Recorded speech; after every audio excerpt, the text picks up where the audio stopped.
If you don't want to see, if you don't want to let it be, if you can't set yourself free, take your mind into another place and time. Free yourself up to find the universal mind. Universal mind.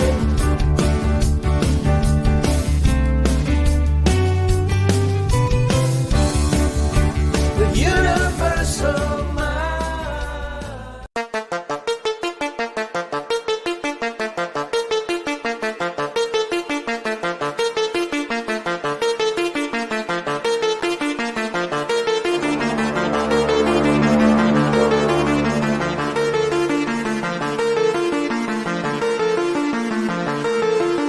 Live from Hollywood, it's Paranormal Tonight.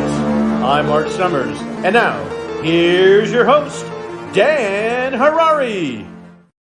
Hello, everybody. I am Dan Harary. Welcome back to Paranormal Tonight. Haven't been broadcasting from this studio in a few weeks because 2 weeks ago was Contact in the Desert, and I enjoyed seeing many of you there. It was a lot of fun, man. We had between 2,000 and 3,000 people there, and lots of TV crews were there. We got a big article in the LA Times.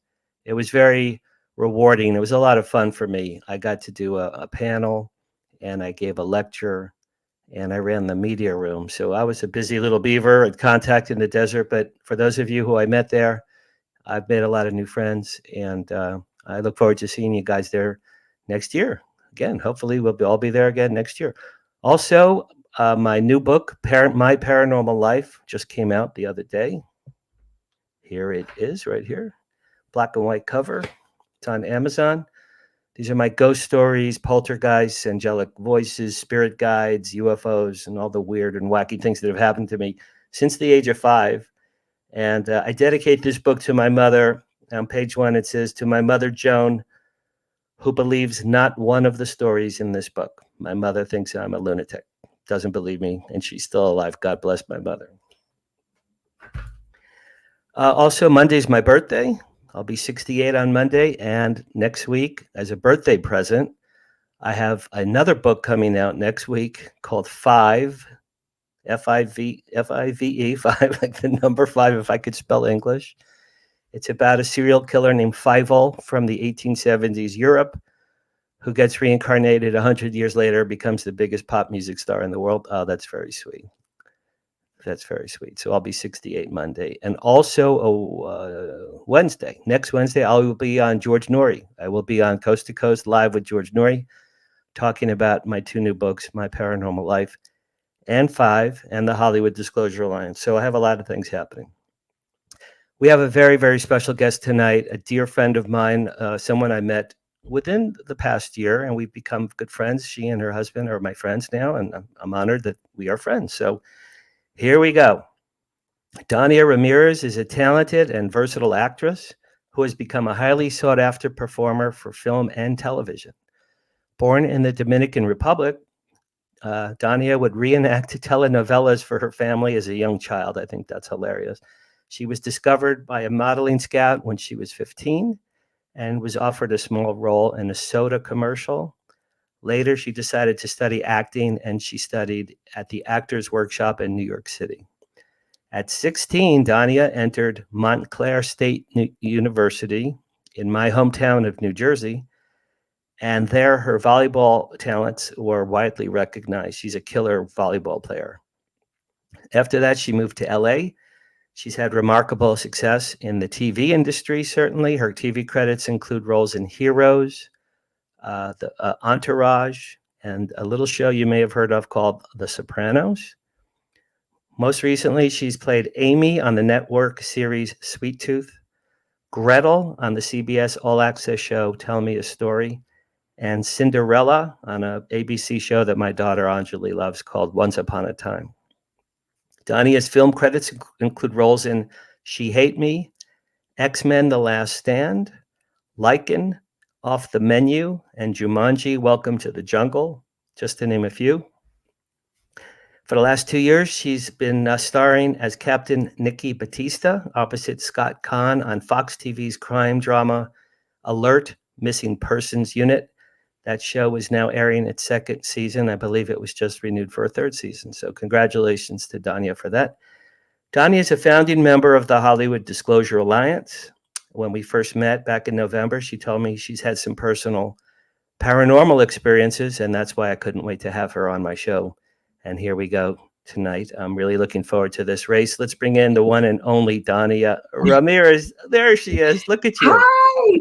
Hi. I was actually right now posting live that I was on the show live on my Instagram, so you guys to redirect people to come and watch right now. Very nice to see you, Dan. You too. Thank you. It's Thank you. such a pleasure to be on your show. Thank you so I much. just love you. I just I love love you you. too. And I love it you was guys so nice too. to see you last week at Contact in the Desert. Wish I would have spent a little more time over there with you, but definitely excited to be here today. Thank you for the amazing introduction, by the way. Well, I think I could probably just sign off now. We can both go to sleep because it's late. But Like, no, that was I an always intro for days. I was like, wow, he's like really going through my whole story. Did you know actually today is the 25th anniversary of The Sopranos? So I know that David Chase just actually posted today that it was the 25th birthday of the show. And I had such an amazing time on that show. And you're from Jersey, anybody from the East Coast. I'm from Jersey. I certainly am Yeah. from Jersey, my little friend. Okay, so I have some questions, and we have some images, and hopefully I have the right images. Race, let's put up number one. Let's put up slide number one to start out here. Okay, now I believe that's you and your sister. You were born in Santo Domingo in the Dominican Republic, 1979. Dania, I have shoes older than you, just so you know. Tell us about your childhood, your family, and what was it like when you were growing up? I really love the fact that you dedicated this show right now to your mom, because I was born in Santo Domingo, the capital, but I was raised in Cotuí, which is a very small town in the middle of Dominican Republic. And I was raised by my grandmother. So my grandmother was actually my mother figure until the age of 10 before I moved to the United States. That my parents had immigrated when I was 6 months old. And so my grandmother raised myself, my sister, and a bunch of my cousins. And so I sort of grew up out in the middle of nowhere. And it's interesting because a lot of people ask me, how did you get into acting and how did you get started? And for me, I think it was just, when I think back at my life, I always had a big imagination. And, when you grow up with humble backgrounds, that's what best baseball players. Absolutely. For sure. Right. That's what we're known for. I think it's because everybody practices with a broomstick and bottle caps. So if you can hit a bottle cap with a broomstick, you can hit a ball. Yeah. You're ready for the big leagues. That's hilarious. I think you're right. Right. So, I just, I grew up in the middle of nowhere, and, I just had the trees and nothing on my mind, but I didn't even have TV till the age of 5, but I always felt very creative. And to be honest with you, very different from a very young age. It was a weird feeling. I just always felt like I was living that life, but somehow that was sort of my other life, and I was a part of something else. You mentioned to me the other day you thought you were maybe had an affinity to Egypt, and Egypt and Dominican Republic couldn't be more different. So different, right? Tell me about Egypt. How did you have a thing for Egypt? I always say that. I had this recurring dream, and that I was this Egyptian royalty of some kind. And it's interesting because I wouldn't even have an idea of what royalty was like. I literally grew up with no running water, no electricity, but I would sleepwalk all the time. And my sister sometimes would wake me up or go to find me in the bathroom staring at this cracked mirror that I would be staring at the mirror. And when I would come back to, I always would tell myself in the mirror, this is not my life, this is not my life. This is I'm here, but I'm not really here. And it's interesting because as I grew older and I grew up, I started forgetting that. Right? And I still remember that I had those dreams. But when I tell you it was like recurring, like I would pick up where I would leave off. And it was sort of like this like continuous timeline that I was sort of like living in at the same time that I was in the middle of Dominican Republic. And, obviously everybody is like, you're crazy. But I felt very much in tune with this Egyptian thing. And I didn't even know what it was until, once I started getting older and learning about different things, and I got into different civilizations, and like I was always just fascinated by Egypt. And I don't know why it's always sort of like called me. And you said to me, you said, have you ever like looked into your past lives? And I haven't. I just know that I always, interestingly enough, felt like this was a path that was sort of laid out for me, and I'm sort of following it. And so nothing felt foreign to me. Like I remember people being like, how does it feel now to, make enough money to buy a house or to do this? And I was like, it felt really like it was supposed to be. Like I've never been one of those people that was like, wow, I feel like I'm different now and I have this now. And I just felt like that was just sort of like part of life. And I felt that from a very young age. And I remember having, there was this one guy, his name was Antonelli, and I think he was a boyfriend of one of my aunts. I grew up with a lot of family. Like my grandmother had 12 kids, 10 girls, 2 boys. Wow. And a lot of women in my family. You would like that. Yeah, I'll be right over. Yeah, exactly. So, I grew up with a lot of female energy, and I remember this guy would come in, and he would always tell me that I was special, but not like in a weird way. Just like, I got picked on as a young girl, like a lot. And I sort of like didn't really fit in with a lot of my other family. And so he was just like, always told me like there was something special about me, and it always stuck with me. He ended up passing away in a freak, like motorcycle accident, but I always said he was sort of like my angel. Because I think it's really important to have these like key people in your life that just sort of like remind you of your essence and who you are. And he's definitely one of those people. But yeah, I mean, I grew up in the middle of nowhere. Like I didn't even know that I was poor until I like met people that weren't. And then I was like, oh, I guess I'm poor. Wow, that's crazy. Did you really act out telenovelas when you were young? Did you really do so that? when I started, so when we first got television, it was like around 5, and we had moved. I had moved from my grandmother's house. My parents had bought this like small house in the capital, and when I say house, I mean like it's like a broken down, like we had a home. So we moved into this place in the capital, and my my aunt had gotten this small TV, and I remember we only had like, I think it was channel 5, which was this channel that played all these like really old cartoons with no sound. And then we would get this like Mexican channel that had all these telenovelas and like El Chavo del Ocho. And so like I would just start watching telenovelas, and I grew up with around a bunch of women, and they all like had all this romance and like dramas. And I started taking scenes from these telenovelas, and with my sister, I would sort of like write them all out and start acting out scenes from a very young age. But again, it's something that I didn't really know. Like, nobody in my family is in the business. I didn't really know that I was going to end up doing this for a living. It was sort of like something that I naturally took to. Yeah. And then, I don't know, magically, somehow I'm here. being poor in that era, you probably didn't have friends who were actors or directors or theater people. No. Right? I didn't even know this was a profession.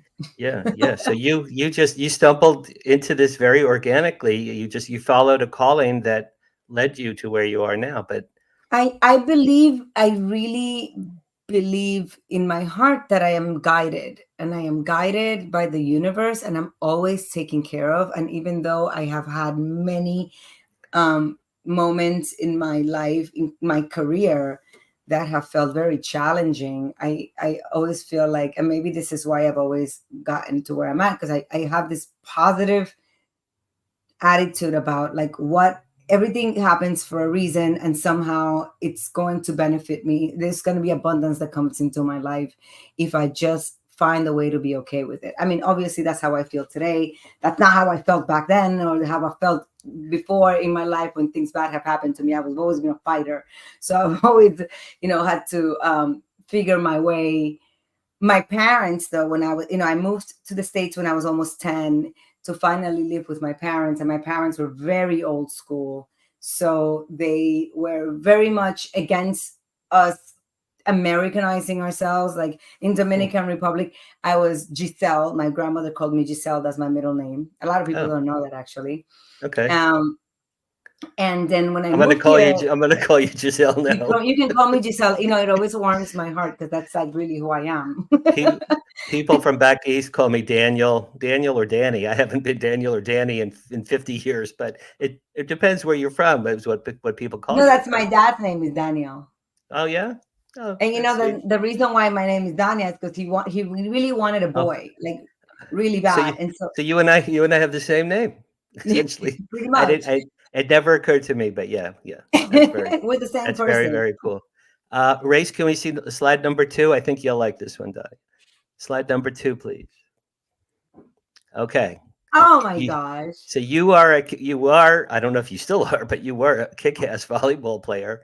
Is that Yes. you in the front on the front right? In the Is that right you? corner. Yes.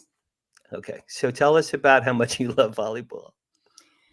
Volleyball changed my whole persona. It was one of those things I was very like trying to fit in, and as an immigrant, like didn't really speak the language when I moved here. So I was like really just trying to fit in and find my way. And again, my parents were very strict. So volleyball for me was my way of getting out of my house and like doing something that I felt like I can be with friends and have a moment that I didn't have to show up home and cook. And so it really made me feel like I was becoming my own person. And that's John Wingerter. That's my volleyball coach on the left hand side. And I ended up being one of the best volleyball players at Memorial High School. And I started playing my junior year. Yvette Ayala was a really good friend of mine, and she was like the best volleyball player. And I just remember like going for the team, and I didn't know what I was doing. So they were like, you have to be on JV. And I was like, no, I'll come in early every day and I'll stay late. And I practiced every single day. By then I was already doing some modeling. So really volleyball for me was like a backup plan to try to get a scholarship into college. That was my plan, so that I could leave home and have a place to live, so that I could do my acting and my modeling and everything that I was doing at the time. Because I wasn't going to be able to do it from home. My dad wanted me to be a lawyer. That's He was funny. against the whole thing. I think volleyball's the most fun because you're not out to kill the person next to you. You're not out to break their nose like in basketball or give them a concussion I like played football. both, and I chose to stick with volleyball. I played both at the time, but yeah, it was the same thing. Yeah, it's not an aggressive sport where you sit in somebody's face, and it's a team sport, which I like. I really believe in like united we stand to do more than divided, and I think it was it really resonated with me, and I just loved it. I really had a ton of fun playing. That's great. It's also a fun I think sport. it's what really helped me to do a lot of my action stuff later on in acting. Okay, well, that's good. And plus, volleyball, men and women can play on the same team, so that's also another advantage of it. All right, so how did you end up at Montclair in New Jersey? You're from the Dominican Republic. How did you even hear of New Jersey? Because I'd never even heard of the Dominican Republic till I met you. Oh, I love that, by the way. When I first moved to LA, people thought I was from Dominique. They were like, "You're Dominican from Dominique?" I was like, "No, the Dominican Republic. It's an island. It's between Cuba and Puerto Rico." And I had to go into this whole explanation. We don't know about Dominican Republic, but how did you end up? How did you end up? But now you do. But now you do, and now I do. Of course. Explain to the world. Well, you know what's so interesting? So I meet my husband. I have a picture. I should have sent it to you for the show, but I have a picture of the first time I met my husband. We really clicked right away, and 2 weeks later, we're having dinner, and he says, I really want to travel. And I was like, interesting. I'm going back to my country because at the time when we met, there was this huge earthquake that had happened in Haiti. So I was like, Okay. I'm going with this crew to help out in charity event for Haiti. And then I'm planning to hop over to Dominican Republic, which is right next to Haiti. And so he said, okay, well, I'll come and meet you in Dominican Republic. So he meets me there. And it was like, we were like best friends right away. So I took him to Cotuí, the small town that I'm from. And we're taking a photo at a house that's like literally right next to my godfather's house. And he looks at me and he said, that's a Masonic building. So and it all made sense to me. Was when I was young, growing up in Dominican Republic, every once in a while, everybody in the town was told they weren't allowed to leave the house. So as a kid, obviously, like you always want to see what's going on. So we would climb up to the ceiling and see all these like people going to this one building. And it wasn't like a big building, just like it looked like a house, right? Yeah. Right next to my godfather's house. And that's a Masonic building. And I did not realize that until I went with my husband and we took a picture outside of it. And he had the old CNI symbol and he had all of the Masonic symbol. And interestingly enough, it's a very small town. It has one of the biggest gold mines in this particular town. The Dominicans are not allowed to go in it. It's owned by obviously other people. They're allowed to work in it, but they're not allowed to go in it. I always found that really interesting. And Zoe, who's another Dominican actress, Zaldania's, I believe her dad is from the exact same town. So like there's only like two really known Dominican actresses, and we're both technically from the same small town in the Dominican Republic. So if that doesn't tell you that the world is sort of like, made for us to go in a certain path, I don't know what does.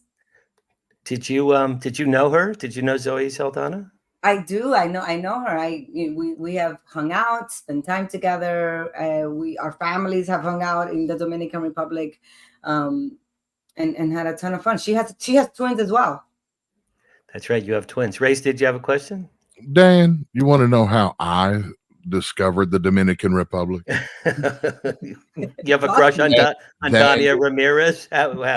They make the most prestigious cigars on the planet. They do really good cigars. Cohibas, Monte Cristos, Arturo Fuente. I mean, it's just they are. And I used to be a big time cigar smoker. Of course, I've had to quit. My older years, but which is really stupid. I should still do it. But the Dominican Republic. That's how I learned where it was.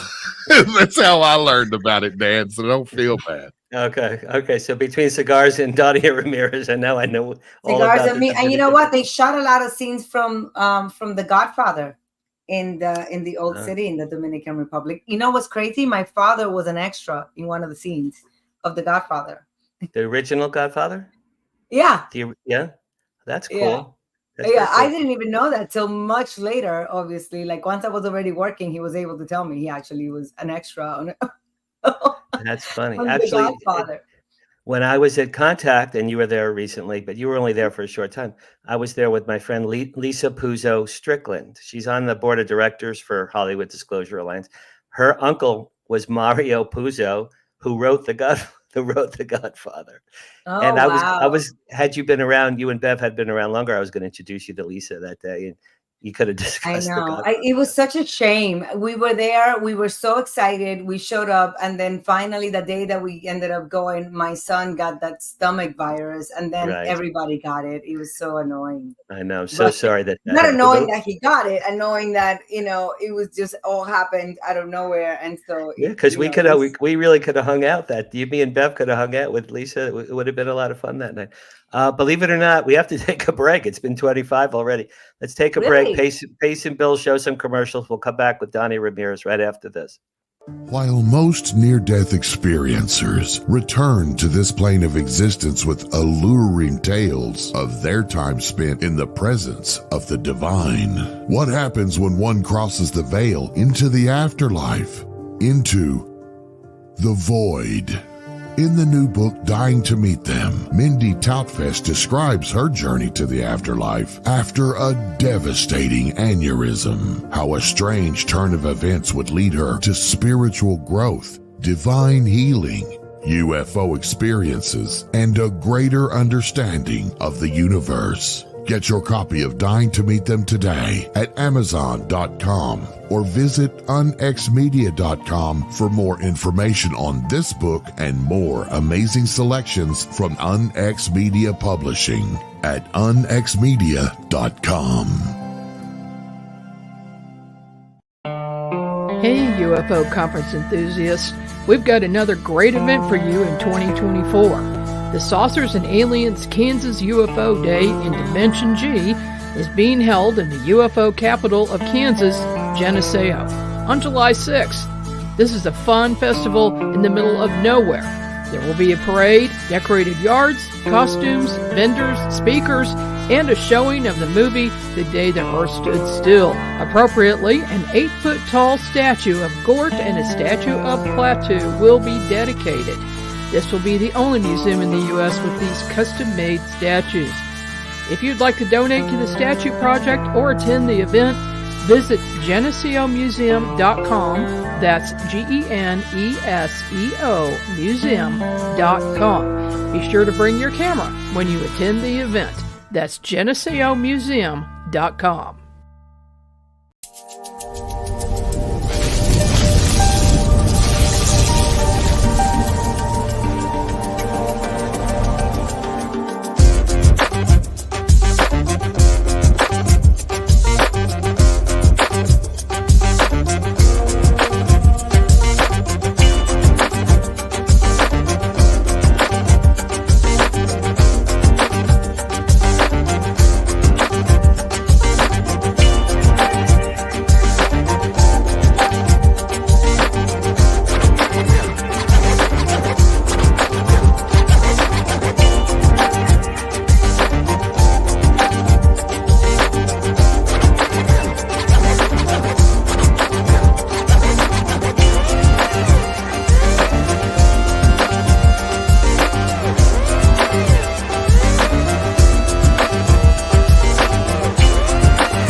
And welcome back. Here we are once again, Paranormal Tonight. Let's bring back the one and only Dania. Dania Ramirez, or Dania Giselle Ramirez, or just Giselle. I like Giselle. Thank you. I Thank think you. that's very, very With a J, actually. I think that's very cool. Race, can we see number 3, please?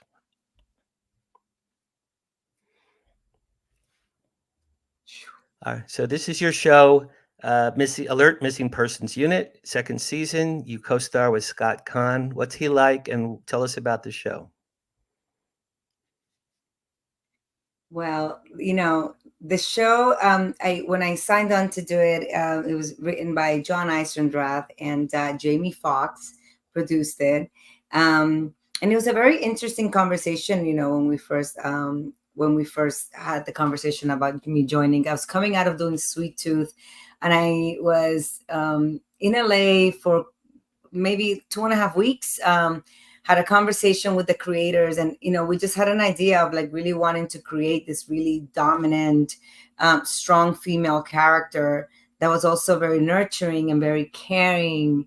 So the idea of the show from the beginning was to have Scott's character and my character be this ex-wife and this ex-husband that come together to try to find their missing son. And in the midst of that, because they haven't found him, she has become the head of the missing persons unit, and really just helps people find their loved ones. And I love that. I love the fact that I've gotten the opportunity to play a role that could be a strong female character, but also be very nurturing and caring. And I love to humanize my characters. Like a lot of times when you see shows that are of this nature, that could be categorized as police type shows, or what I mean, like they tend to just be dealing with cases of the week. And I think for this particular show, it's really about the people and who they are, and just think it's exciting that I love the fact that Fox really took a chance on me as a Latino Afro-American woman, and give me a leading role to really execute it. So I'm very grateful for them, and to Sony, who was behind the show, or is behind the show, to continue to make a mark. It sounds like the role was created for you, right? A strong, powerful woman who's nurturing and loving. That sounds like you. I don't know you all that well, but to me, that sounds like Dania Ramirez. Thank you. I think everything when things work for me, it's sort of like because it's where I'm at in my life, and it just sort of kind of ends up happening and working together. So I do feel really proud of the way my career has gone, because I've been able to do so many different things, so many different types of things. And I'm in a place in my life where I have 2 kids, and I am very nurturing, and I love, that taking on that sort of like part of the world. I told you my grandmother raised me. So my grandmother passed away a few years ago on Christmas Eve. And to a lot of people, they're like, oh my God, Christmas Eve, that's so sad. And, she was such a wonderful woman. She was so loving and happy. Like when she laughed, it was like infectious. Like she made everybody happy. She never complained about something hurting or anything. So basically, the opposite of my mother. The opposite is basically the opposite. Would be the opposite. I don't know your mother wanted to my say mother. that. Oh, my ass, my leg, my tushy, my nose is hurting. Everything hurts. I'm bleeding. It's hurting. And your grandmother was the opposite. All you had to say. Of that. No. This woman, I'm telling you, she had 12 kids, and most of them she had at her home, cut her own umbilical cord. She had 12 children out of herself. 12 children, 10 girls, 2 boys. I mean, she was just a warrior and just full of love. And she passed away a few years ago. And we talked about this, but I feel her presence way more now, even that she's gone. Because once I left Dominican Republic and started acting, you start traveling and you don't have as much time to go back home. And so I didn't get to see her a lot in her last couple of years. I did make sure to go back for her 95th birthday, where we did a huge party for her in the Dominican Republic, and she got to meet my kids. And, it was really an amazing experience. But what's really beautiful about it is that I always feel her with me. And times that, some of these Hollywood stories get difficult, even to be a part of, I just think of her and I think, what would she find about this moment that would make her feel great? And, there's always something to smile about. And she always, I feel her when I make decisions. I feel her around me sometimes. Like, it's kind of weird. Like I sometimes I feel like I see her, like I see something like a shadow, and I look over and nothing's there, but I can feel her energy. So it's a very interesting dynamic that I have with her now that she's gone.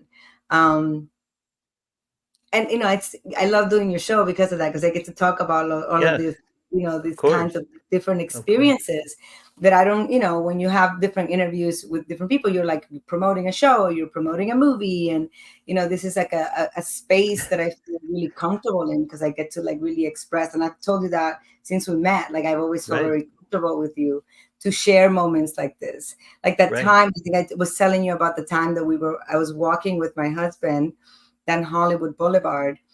And I remember it was he was going through some stuff with his, he was married before me, and he was going through some difficulties at the time, and we decided to just go on a walk like late night. When was this? This is I want to I mean, say years ago. well, we were already together, so it was about, I'm gonna say probably 10 years ago. Okay. Around about 10 years ago.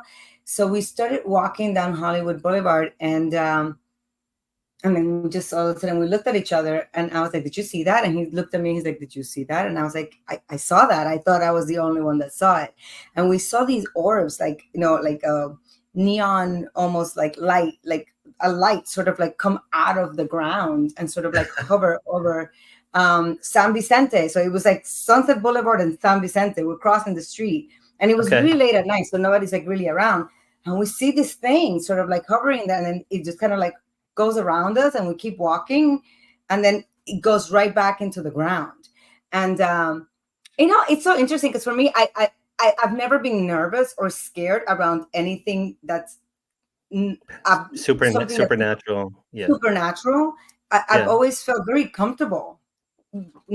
Maybe weird enough to some people, but like I'm never nervous around it. Like I always feel like somehow a part of it, like I understand it, and I've never felt alienated by any of it, or so for me it was just like a very normal thing. I mean, we kept walking, and there's a Chase Bank that's actually before you get to, like, after San Vicente, there's another street. I'm talking to you and the viewers as if they know LA, but there is Sunset Boulevard, this little strip, and before we get to the next light, there's a Chase Bank on the right hand side, and there have been, like, the whole window of the bank, it's like crashed into.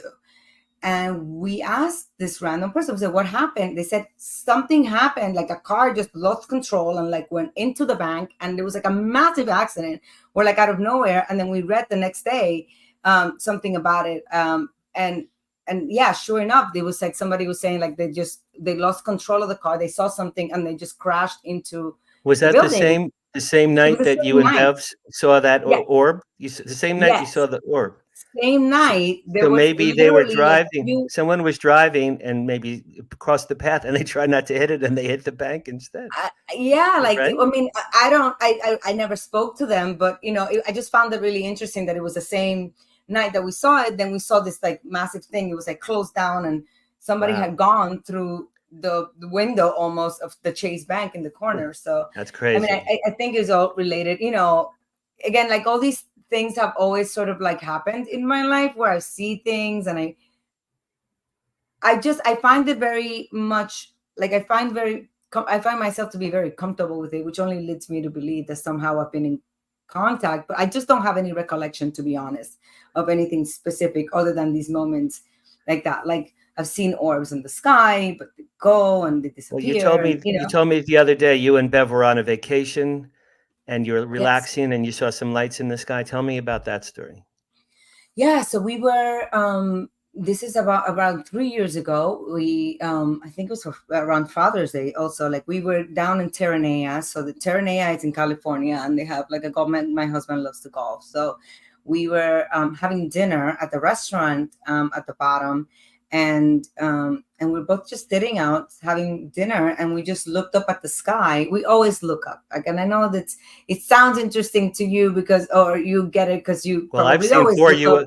Exactly. Actually, you have Dania, wait, I didn't tell you this. The day you were at Contact and you left early, that night there was something called CE5, Close Encounter 5 session at Contact, and we saw a UFO. A UFO appeared for us. My husband has seen one. He has had a close contact like that where he saw, he was in California, I think. I believe it was closer to Santa Monica, and he saw it in the air, and it was one of the ones that had, like, I think from my memory serves me right, 3 lights and then one in the middle. Like right in the middle. The one. Which ones I'm talking about, right? Yeah, I think they're called they're called triangles. Yeah. Yes, exactly. Yeah. So he had that experience. So he's been more close to it. Like what we saw was way further away over the ocean. Lights. And we saw lights. We not saw craft. lights. Okay. not craft. We just saw these lights, like this. And they were what moving looked like around. orbs. Yeah. Okay. And they would come around, and then more would appear, and then they would disappear, and then they'd come back. So it was like, and they would move very like it wasn't a plane, because it wasn't going straight, right? It would just come and go. And so yeah, we've definitely had those experiences. And again, I mean, for me, I find it very normal, because I don't see, I do believe that, you know, obviously we're not alone, and that we are connected to other dimensions. I mean, that's just how I feel, that there's other things that are happening, and, you know, we don't really fully understand even our full capacity, like who we really are. He's right here. You want to come in? He just walked in the room. Look at him. Thank you, darling. Look, he's giving me this cup of water. He's like, he's probably thirsty. Cup of water, and he has a cactus in it. That's very, very funny. Yeah, I've seen four UFOs. I was not scared of any of them. You know, when I saw the UFOs, I felt very comfortable, like I was meant to. It sounds like some of your experiences, they were almost designed for you to see them. You weren't afraid. Nobody else. It was so interesting. Anytime that I saw anything, that I've seen anything, it seems like nobody else seems to notice, and I was wondering, like, am I crazy? Because I'm like, nobody's even noticing, like, there's things going on, like, right up here. That's great. When the orb on Sunset and San Vicente, when it circled you, did you have a feeling? Did you have a feeling it was like X-raying you or communicating with you or something? Was it interacting with you or just curious? I think it was definitely. I mean, I felt I sensed that it was subconscious. You know, I don't know how to explain that, but I felt like it was conscious, like it was sort of like there. And I definitely had a moment where I noticed it. I felt like he noticed me. I felt like there was some kind of connection. It's probably my fault to break the connection, because then I looked over at my husband and I was like, did you see that? You know what I mean? Like, I felt like if I would have probably been alone, I would have had more time, and it would have been like, maybe it would have spoken. It would have had to talk to you. So, Giselle, tell me about your grandmother. You know, or maybe it was your grandmother. You don't know, right? You never know. You never know. Honestly, I'm open to kind of like knowing it, because I know that I don't know, and I'm comfortable knowing that I don't know. But I also know that I'm someone that's either touched, or there's something like, because there are parts of my life that especially my young years, that I don't remember. And people are like, you know, why don't you, like, do you have like bad memory? And it's a short-term memory. Like, I don't know. I think the ETs give the person a head. Yeah, probably. So for me, I honestly, that's how I felt. I felt like it was like I can't quite understand why I feel comfortable. And I can't quite understand why I don't remember parts of my life when I was a young girl. Like, I just remember, you know, I remember things when I interact with people, because they remind me. Like, for example, my sister tells me a story and she's like, this is what this is. And do you remember this incident? And I remember moments that kind of touch me as a human, but I don't remember bigger things that I feel like have shaped who I am. Like, I'll tell you something. I remember going to Tulum, Mexico. I used to go all the time. And I was fascinated I wanted to go to Chichen Itza. Okay. And so just because I've talking to people, talking to people, I felt like I really wanted to just go in and check it out. Now, I have to tell you, I did not know much about it. I just wanted to go, right? And I end up going, and it is the exact day when I actually made it, it only happens every so years, that the shadow over the sun shadows, and you can see the snake shadow go down the Chichen Itza. I know what you mean. Yeah. Ruin. I was there the last time that it happened, before it happens like another 100 years. And I was there like completely, like, I didn't plan it. It wasn't like I went to Mexico to see it. You were meant to see it. You were meant to see it that day. Exactly. Yeah. And I feel like things like that in my life had just happened. Like, things when I met you, it was almost like I meant to have met. It was meant for me to have met you when I was doing Once Upon a Time, I remember my publicist out of nowhere says, and this is like, I had a new publicist for a little bit. She said, they're doing an alien con. Will you be interested in going? And it was the first alien con that was going to happen. And I was like, I'd love to go. And then, my husband was really excited. And so we went, and I found out, like, it wasn't like I sought it out. It wasn't like I said, hey, I really want to show up and do this. It was sort of like he found me, and she introduced me to then that's the day that I met Nick Pope. I met so many other people that I like. We already watch all the time because we know ancient aliens, aliens, right? And like we watch all of these guys all the time. Such a great show, Oh yeah, and I love Nick. Nick is such a wonderful. He's a lovely man. Yeah, he is a lovely man. Yeah. So I do think that it's just been something that's been a part of my life. And again, meeting you through Sean, and then then we did the Hollywood Alliance. So I just feel like it's something that's just been a part, and it's been calling me.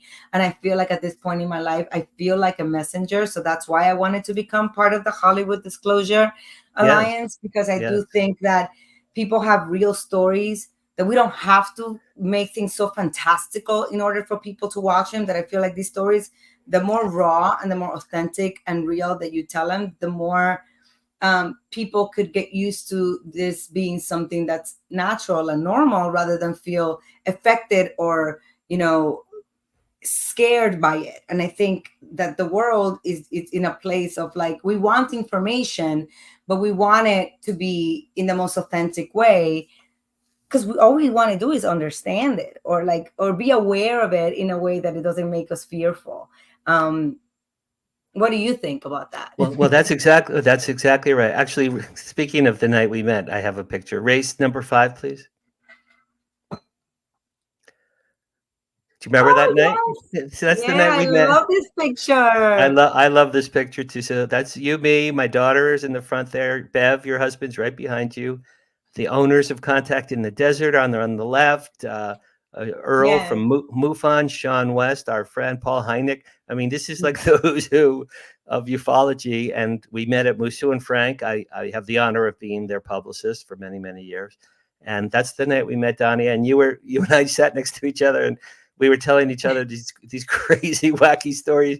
And I'm like, where has this woman been all my life? So I was so glad we became friends that night. But exactly, Stephen Bassett and I created the Hollywood Disclosure Alliance so we could bring UFO experiencers together with Hollywood storytellers and producers to do exactly, Dania, what you just said, to generate the next era of movies and TV shows and documentaries based on the real life experiences of real life people, as wild and paranormal as they may be. Because like you said, it doesn't have to be fiction. There are so many real stories. Tens of thousands of people around the world have seen UFOs, ETs, and all this. Yeah, so that's the whole. I think we would benefit, and I think the world would benefit from just watching real stories and not having to watch something that feels like it needs to have a happy ending or be fantastical or be scary. I think, if you think of all these things, those are just feelings, and people are going to feel what they feel by watching something authentic anyway. You don't have to sort of like go over the top to get it done. I was thinking, Steven Spielberg is someone that's always been fascinated by the supernatural as well. Absolutely. Yeah. And, I love Race, him. Race, you can kill this picture, Race, please. I was, go ahead. I got the chance to meet him, and also like, and I feel lucky enough that I got the chance to meet him in sort of like a work situation, but it wasn't like I was working with him, Okay. I had my agent had called, and he said, Steven is auditioning girls for, he was doing that, it was a lot in the musical that he just West Side Story? The West Side Story film. remake. He was doing the West Side Story film, and he was casting the young girl to be, in West Side Story. And so they called, they said, would you be interested in going in and reading? Because he wants an actors to read with the girls that he's bringing in, and he's bringing these girls in from different places. Right. And of course, I was like, of course, I would love to just You're go going to say in no. and play. Yeah, you're going to say no. Right. Of course. Oh yeah, I mean, and Steven Spielberg is DreamWorks. I don't care if he's paying me and somebody's calling action. Like, I just really wanted to be around this man. I just think he's a genius. He And is a genius. I got a. But outside of that, I was drawn to him as a person, you know. And I remember auditioning the girls that day, and you know, it was a very big ordeal because it's a huge movie. So then they had once they had their audition, then we would walk over to where they would play, you know, do all the musical part of it. So they had an orchestra, and they had somebody playing the piano, and the girls were, you know, singing a cappella. And I was watching one of the girls sing, and I just got very emotional. He came over and he grabbed my face and he said, "I see you." Wow.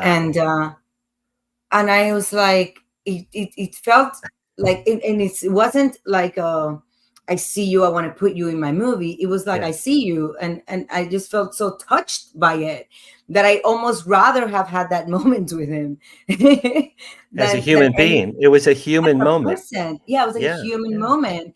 And I felt like we're sort of like in sync on, like, you know, the world. But I mean, honestly, who wouldn't want to be in a situation where you meet someone that is that amazing, and then you meet them in person and they feel so authentic and so beautiful and real.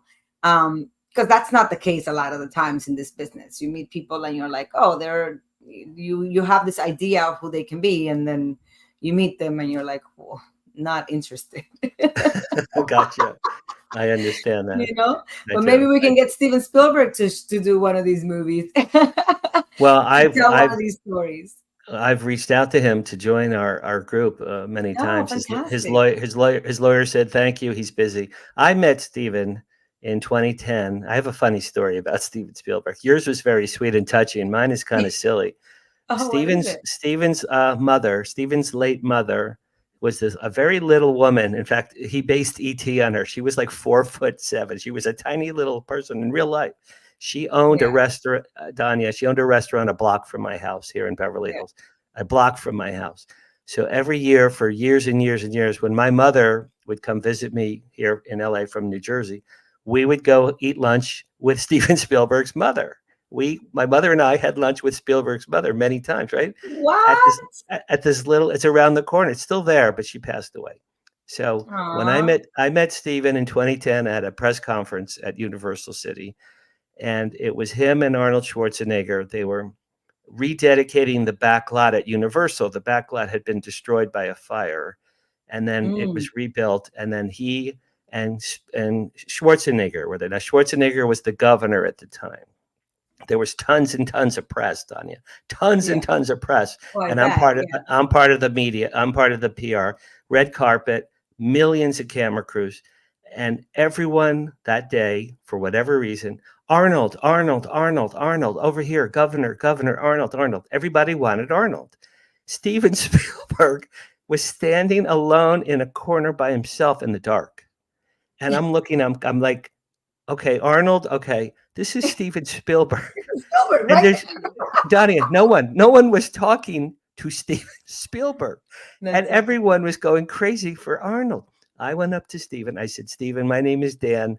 I shook his hands. I said, your mother makes the best blintzes I've ever had in my life, because it's a dairy. What did he say? And he shook my hand, and his face lit up. You're right. My mother does make really great blintzes, doesn't she? And then we started talking about his mother and the restaurant. And then I bonded with him, and then I brought him over to the press, and he started to do interviews. But it was you know, what do you say to Spielberg? I love Schindler's List. I loved E.T. Okay, he's heard Jaws. This is scary. You know, it's so interesting because, you know, when you meet people and you kind of know who they are. I mean, I always say that a big blessing of mine was because I didn't grow up with TV, and then I started working when I was so young that I didn't know a lot of people. That worked to your advantage. Worked to your advantage. It worked to my advantage because I was never nervous in front of anybody. Like, I remember when I first moved to LA, like straight out of college, I was 20 years old when I graduated. So I graduated and I drove to LA, $2,500 in my pocket on like my best friend, and we found ourselves one of these nights at an Emmy party. And I'm sitting, I'm in front of the bar, doing shots. I was having a drink or something. I can't remember. I think I was doing shots. And then Okay. I'm talking to this guy the whole time. No Short idea guy, who he right? is. Yeah, yeah. And then he walks away, and she comes in, and she was like, "Well, you know Tom Cruise." That was Tom Cruise, really? No fucking clue. You had no idea who Tom Cruise was? The biggest star on the planet Earth. You know what I mean? I bet he got a kick out of the fact that I had no clue. Like, it wasn't like yeah. I had a, hey, I love you in this movie. It was just like, oh my God, like nobody dances at these parties. Like, I was just having a conversation with this random stranger. And that's one of the best Hollywood. If you know anything about Dominican Republic, let me teach you. We dance all the time, everywhere we go. You should have said, "Hey, Tom, come dance with me." You should have grabbed him by the. Yeah, he would have danced with you. Sure. We were happy to be taking shots. Well, it's exactly like when Steven touched you and said, "I see you." He is a warm. I met him. Oh wait, look! I have to show you this picture actually because my husband put it back here. Now we're talking about ET, but look. So I was a cover girl the same year that Drew Barrymore. Where is she? Drew Barrymore was a cover girl, and she was in ET. I was actually just telling my kids about it because my kids were watching the movie, and they were like, "That's the girl from ET." I was like, yeah, she's much older. She is. And the mother from ET was at Contact, my friend Dee Wallace. She was the mother. Told me, actually. Yeah, she was there. She was there Friday and Saturday, and she signed autographs. Very lovely. She's one of my very dear friends. She's really a wonderful person. What do you have coming up? We have a couple minutes left. What do you have coming up? TV, film. I know you're also a producer. Sometimes you produce projects. Yeah. I'm just working. What's coming up? I literally just got home from work, so I've been enjoying just being home and having whatever time I have from doing the show, just writing because I really wanna. I'm in the midst of writing a book that's more of a memoir about my life. Okay. Yeah, and then I'm writing. I'm helping my husband. He's really writing it. I'm sort of like creating the world with him.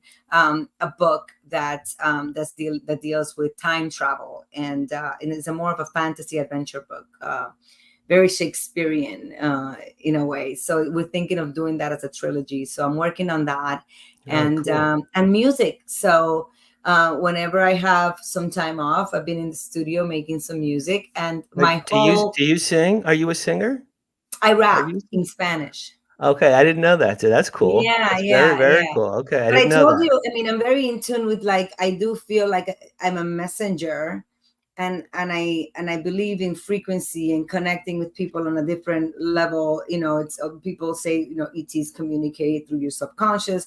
I do think that there's a way to communicate beyond just speech, right? And so I think music is a great way to be able to do that. So I'm adding frequencies into the beats of the music that I'm making. Interesting. Yeah, so different things that to inspire people and to allow people to sort of understand their power. Another thing that I really, and before we go, just to touch upon, because I told you a little bit of the story when I went to Chichen Itza, I've always also been fascinated by the Mayan culture and how they just disappeared. Yeah, right, exactly. Yeah, where did they go? Right? Where do they go? Where did they go? Millions of people. Don't just where do the people go exactly? And they were always fascinated with the stars and all of that. But what I found the most interesting is that when I first started going to Tulum and going to the ruins, different ones, yes, you were allowed to go up and to go in. And then as time went on, I went back and they said you're not allowed to go up the steps anymore. The government has put a restriction where you're not allowed also, even for the Mayan people around it that would be allowed because they live there, to do their chanting and their dancing and their authentic, traditional stuff around the ruins. They stopped them from doing that. So I always wondered, absolutely, I think we're way more powerful than we know that we are. And music and dance and a lot of that stuff, draws energy. And these structures the ruins or the Egyptian pyramids. They all are Stonehenge too. Stonehenge. They're all located in certain places for a reason. And and they all, in my opinion, can be activated. And maybe this is a different, conversation, but they can be activated. This will be by part these 2. things. This is interview Yeah, part 2. but they can be activated by these things that we are not really tapping into, and that we're sort of like shy. People tell us to sort of shy away from. So I find that all very interesting. And so I decided that I really wanted to make music and sort of like bring a lot of those frequencies and vibrations back to life. That's And terrific. if I can have fun doing it, and I can touch the youth by rapping and making it something that they can play and dance to, but also sort of like have my intention organically like in there. I feel like that's really what I'm here to do. I'm a messenger of love. I think Ishtar. that's really wonderful. I think you're terrific. We're out of time. Thank Can you. people contact you on Instagram? Is that the best way to get to you? Yes, yeah. So I'm on Instagram, Dania J Ramirez. We'll see you there. Okay. I have a YouTube channel that I haven't really tapped into too lately, but I have some stuff on my YouTube channel, and you can find it just Dania Ramirez.